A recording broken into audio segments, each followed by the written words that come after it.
Nikubali Yesu hivi nilivyo, niwe mali yako Bwana Mwokozi takatifu. Natafuta raha Bwana, nitapata kwako tu. Nibariki, unilinde, nilie mtoto wako. Hii raha inapatikana kwa Yesu. Ndio maana Paulo anasema ni ujue uzuri wake, nijue matokeo ya kazi ya msalaba. Kuna watu wengi wanamjua Mungu au wanamtafuta Mungu kwa sababu ya mahitaji yao. Nilikuwa nawaambia asubuhi wiki zilizopita, nikiwa natokea Mbinga, niko kwenye gari, baba mmoja akawa anapiga simu analalamika kweli, kwa hiyo mnadai nini? Nipigieni mahesabu. Kaambiwa msiba fulani ukwenda. Akasema msiba wa nani tena? Haya, ni shilingi ngapi mlichanga? Wakamtajia. Na ada ni shilingi ngapi? Akatajiwa hujawahi kulipa mwezi wa kwanza mpaka mwezi wa 12. Sasa nimesikiliza zikawa kelele nyingi, nikasema huyu ndugu ana changamoto gani? Mwisho wa siku wakati anamaliza ndo nikapata majibu. Akasema kwa hiyo nikiwawekea hiyo hela yote mtoto wangu atabatizwa. Nikasema kumbe huyu jamaa endi jumuiya, wamemkamata. Mtoto anatakiwa abatizwe, hayuko hata kwenye mkoa ambaye familia inaishi. Mke haendi kanisani. Anaulizwa tukipembua mafaili yetu hatukuoni. Yuko radhi atoe hata kama ni milioni wamechanga mwaka mzima ili mtoto abatizwe, lakini sio yeye awe na mahusiano na Mungu. Hapa kwetu hawapo. Bwana Yesu asifiwe. Haleluya kanisa. Maana yake nini? Nataka ujifunze nini? Nataka ujue Mungu ni muhimu kwako kuliko kitu kingine chochote. Unapaswa kumjua Mungu na kuwa karibu na Mungu kuliko karibu na watu. Kwa nini? Kuna saa watu watakudondosha njiani, kuna saa watu watakukatia tamaa, lakini huyu Yesu, huruma zake zinatuvuta karibu na yeye. Haijalishi mazingira, haijalishi mapito. Saa ya Mungu ikifika kwenye maisha yako, hafanyi kikao na mtu. Ndio maana kiu yangu umjue yeye. Ukimjua na uzuri wake, maisha yako yamepata majibu. Kuna vitu tunavihangaika vya hekima ya dunia hii, lakini ni kwa sababu hatujapata kujuana na Mungu.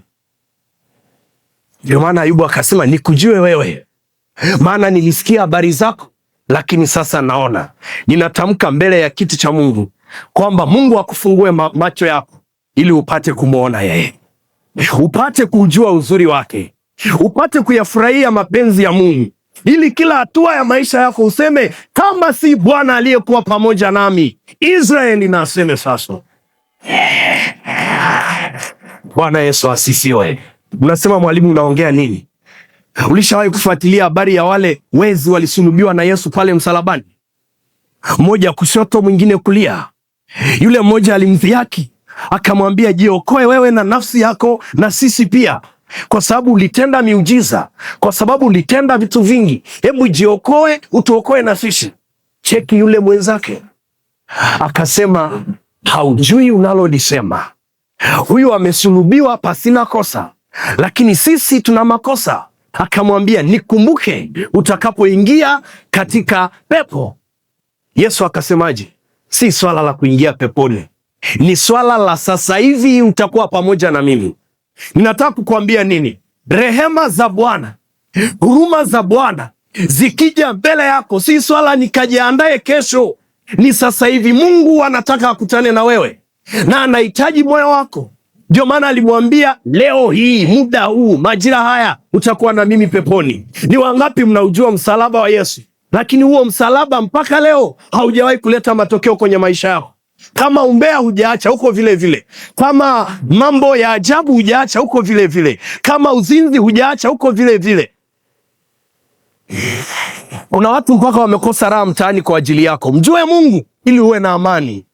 ndipo mema yatakapokujia. Hiyo saa unamjua Mungu, ndio saa ya baraka kwenye familia, ndio saa watoto wanakuja kwa Mungu.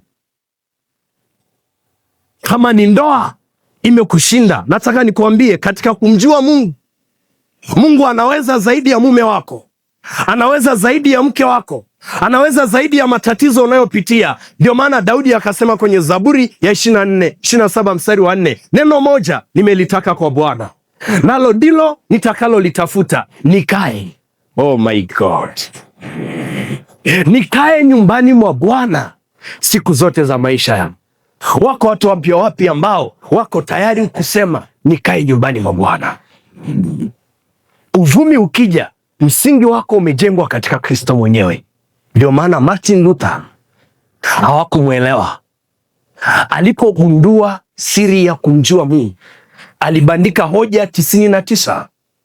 Alichambua Biblia mpaka akapata kitu kinaitwa Kristo tu, neno la Mungu tu, neema tu. Kwa nini alijua? Baada ya kumjua Mungu akajua, kumbe nikimjua Mungu nimesamehewa dhambi milele, sihitaji kutoa hela, sihitaji kwenda kwa mtu fulani maarufu. Nikimjua Yesu nimejua kila kitu. Ukimjua Yesu, maisha yako yamebadilika. Simama kwa miguu yako.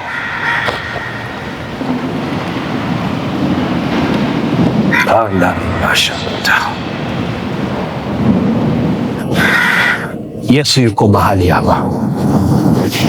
Jiachilie mbele zake kwa dakika moja.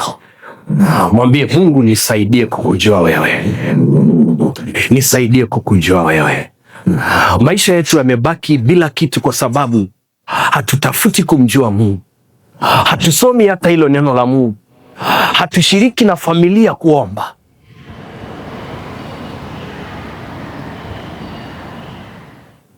Mungu yupo kwenye hii ibada, anahitaji moyo wako apate kuupokea, ufanyike mtoto wa Mungu. Ndio anasema wote waliompokea amewapa uwezo wa kufanyika watoto wa Mungu. Kwa huruma nikubali,